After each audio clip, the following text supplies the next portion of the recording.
कश्मीर इंतजामिया की तरफ से नई पॉलिसी पर नकाब कुशाई कर दी गई है और नई पॉलिसी के तहत अब मकामी वेंडर्स जो हैं वो अहल होंगे उस बोली में हिस्सा लेने के लिए जिसका इतलाक 1 तारीख से होगा। जम्मू कश्मीर की तरफ से नई एक्साइज पॉलिसी के लिए रास्ते खोल दिए गए हैं और जब ये रास्ते खोल दिए गए तो माहिरीन और जिम्मेदारों का मानना है कि अब बड़े प्लेयर्स जो शराब के बड़े ठेकेदार और बड़े लोग हैं, कारोबारी हैं, वो जम्मू कश्मीर के अंदर दस्तक देंगे। इधर जम्मू कश्मीर इंतजामिया ने अपनी पॉलिसी के अंदर रिटेल बियर वेंडर जो है, बीर वेंडर जो है, उनको अलाउ कर दिया है कि वो Jammu Kashmir tourist development corporation या टूरिज्म डिपार्टमेंट की तरफ से जो एस्टैब्लिश किए गए हैं इदारे, वहां पर एयरपोर्ट्स के अंदर बिड कर सकते हैं और ये बिडिंग स्टार्ट होगी जी अप्रैल 4 तारीख से। मैक्सिमम रिटेल प्राइस बारों के अंदर रिड्यूस कर दी गई है 25 से 10% और 25% लेस ड्यूटी कर दी गई है सीएसडी और पीएमएफ ब्रांड्स पर। यह नई एक्साइज पॉलिसी का एक हिस्सा है जी।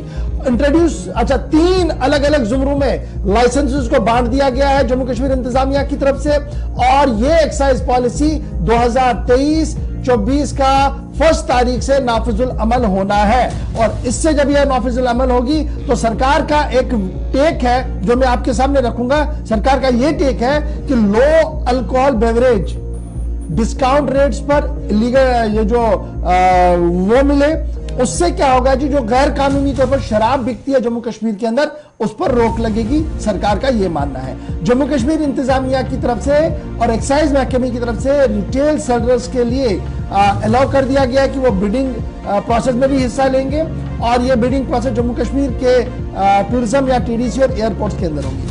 फिर आगे बढ़ते हुए यह भी कहा गया है कि जनाब इसमें एक्साइज डिपार्टमेंट ने कई चीजें नई मुतारुफ कराई हैं। वो क्या क्या है, सीधे चलेंगे हम अपने साथी हिलाल हांजुरी के पास। लेकिन एक्साइज कमिश्नर जम्मू कश्मीर के जो है पंकज शर्मा जी, उनका मानना है कि ये नई पॉलिसी जो इंट्रोड्यूस की गई है इससे रेवेन्यू जनरेट होगा, यानी खजाने में पैसा आएगा और ये पैसा फिर तरक्याती और फलाही कामों पर भी लगेगा और एक स्ट्रीमलाइन किया जाएगा जी पूरे निजाम को। जो खामियां थी उन्हें प्लग इन किया गया है, ये मानना है जी सरकार का। यानी नए शराब खाने खुलेंगे, हाई एंड रेस्टोरेंट्स के अंदर अब ये बार्स खुलेंगे। क्या क्या होगा इस नई पॉलिसी के अंदर, हिलाल अपडेट करिएगा जरा जम्मू कश्मीर के व्यूअर्स को कि सरकार ने साल 2023-24 के लिए नई शराब पॉलिसी को मुतारिफ कराया है और एक्साइज पॉलिसी के अंदर क्या कुछ नई बातें हैं और क्या कुछ माहिरीन का मानना है।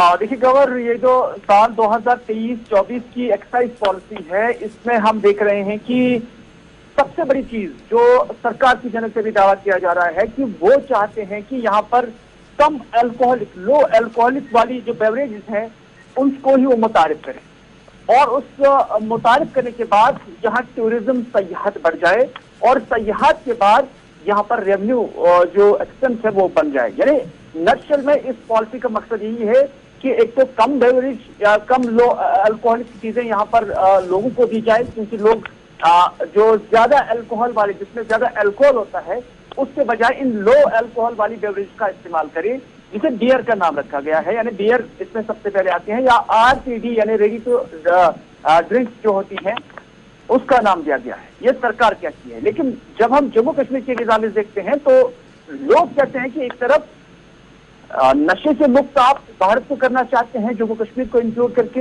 एक तरफ आप मंशियात के खिलाफ जंग लड़ रहे हैं, लेकिन दूसरी तरफ इस तरह की चीजें मुतारिफ करना उस सरजमीन पर जहां पर इसका ज्यादा इस्तेमाल नहीं था, ये काफी कॉन्ट्राडिक्ट लग रहा है। बहरहाल ये तो एक पॉइंट हो गया था उसका। लेकिन दूसरी बात यह है कि सरकार ने उन लोगों के लिए भी अब दरवाजे खोले हैं जो शराब के साथ डील करते हैं और बड़े नामों में उनका बड़े जो लिस्ट है उसमें उनका नाम भी शामिल है। और इस हवाले से जो बड़े कारोबारी हैं शराब के, वो जम्मू कश्मीर के अंदर अब आ सकते हैं और यहां पर अपना रोजगार या अपना काम जो है, अपना लाइसेंस जो है वो हासिल कर सकते हैं। हाँ, इसमें इतना भी कहा गया है कि जो यहां पर रेस्टोरेंट्स हैं उन्हें एज बार भी इस्तेमाल किया जा सकता है, उनके टॉप फ्लोर को तो वहां पर 50% उनकी जो फीस थी उसमें इजाफा किया गया है। लेकिन इनको कहा गया है कि अब आप अपने रेस्टोरेंट के टॉप फ्लोर को वैसे या रूफ टॉप जिसे हम कहते हैं कि उससे आप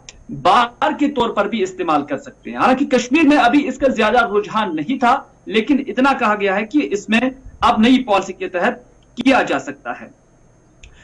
इतना ही नहीं बल्कि अब 4 अप्रैल से बाकायदा इसकी रजिस्ट्रेशन प्रोसेस भी शुरू होगी और लोकल्स के लिए भी, खासतौर पर वो लोकल वेंडर जो यहां पर लोकली शराब प्रोड्यूस करते थे लेकिन उसमें शराब की क्वांटिटी या अल्कोहल की क्वांटिटी ज्यादा होती थी, उस पर अब चूंकि गाज कसने वाली है। लेकिन जो नए वेंडर्स होंगे उन्हें भी कहा गया है कि अगर आप बेवरेज की जो खासतौर पर लो क्वांटिटी वाले, लो अल्कोहल वाले बेवरेजेस हैं, उनका आप इस्तेमाल कर सकते हैं और फिर इसके यूनिट्स भी जो है आप एस्टैब्लिश कर सकते हैं। ये सिर्फ न सिर्फ लोकल्स के लिए है बल्कि बाहर के भी जो बिजनेसमैन होंगे, जो सरमायाकार होंगे, जो लो क्वालिटी वाले या लो लेवल जिसमें अल्कोहल की होगी, अगर वो यूनिट्स यहां पर एस्टैब्लिश करना चाहते हैं, उनको अगर जमीन नहीं मिलती है तो सरकार उन्हें जमीन भी फराहम करेगी। तो कुल मिलाकर 3 चीजें इस पॉलिसी के साथ जो है बिला वास्ता इंटरलिंक्ड है।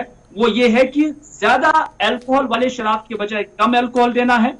दूसरा ये कि सयाहत को फरोग मिलेगा, ये सरकार का दावा है। तीसरा ये है कि इससे जो रेवेन्यू जनरेट होगा उससे जम्मू कश्मीर की इक्तिसादियत बढ़ सकती है। बहुत शुक्रिया हिलाल हमारे साथ ज्वाइन करने के लिए। चलते चलते आपको यह भी बताते चले जनाब, ये जो एग्जिस्टिंग लिकर वेंडर्स है इनका एक्सटेंशन हो गया है जी 16 अप्रैल 2023 तक, और एक्साइज डिपार्टमेंट ने डिक्लेयर किया कि बिड वो ले सकते हैं जी नई रिटेल लिकर वेंडर के लिए। 4 अप्रैल से वो रजिस्ट्रेशन प्रोसेस शुरू कर दिया, जैसे पहले ही हिलाल ने बता दिया था। और रजिस्ट्रेशन फीस को बढ़ा दिया गया 25,000 से 50,000 और EMD को बढ़ा दिया गया जी 7 लाख से 10 लाख तक, और रिवाइज्ड बिड जो होगी वो 10 लाख से 15 लाख कर दी गई है। ये कुछ अदाद शुमार इसमें और भी है, और डिटेल्स के लिए हमारी ऑफिशियल वेबसाइट पर जरूर आइएगा।